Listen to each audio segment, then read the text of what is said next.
হাজী মোহাম্মদ দানেশ বিজ্ঞান ও প্রযুক্তি বিশ্ববিদ্যালয় শাখা ছাত্রলীগের এক কর্মীকে জুতার মালা পরানো হয়েছে। সাধারণ শিক্ষার্থীদের ওপর হামলার সঙ্গে জড়িত থাকার অভিযোগে সাকিব আহমেদ নামে ওই ছাত্রলীগ কর্মীকে জুতার মালা পরিয়ে তাকে সেনাবাহিনীর হাতে তুলে দেন বিক্ষুব্ধ শিক্ষার্থীরা।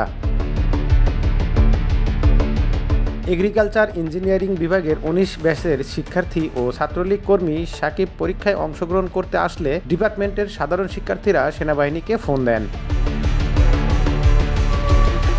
জানা গেছে, বৈষম্য বিরোধী ছাত্র আন্দোলনের ডাকে গত ১৬ জুলাই কর্মসূচি পালন করছিলেন সাধারণ শিক্ষার্থীরা। এ সময় ছাত্রলীগ নেতাকর্মীরা তাদের উপর হামলা করে। সেখানে সাকিব প্রত্যক্ষভাবে জড়িত ছিল বলে অভিযোগ শিক্ষার্থীদের।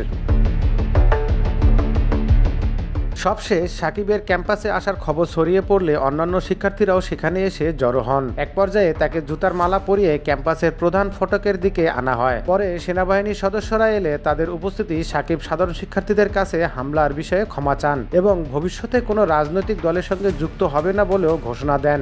পরে সেনাবাহিনীর আইনশৃঙ্খলা বাহিনীর সদস্যরা সাকিবকে তাদের সঙ্গে নিয়ে যান।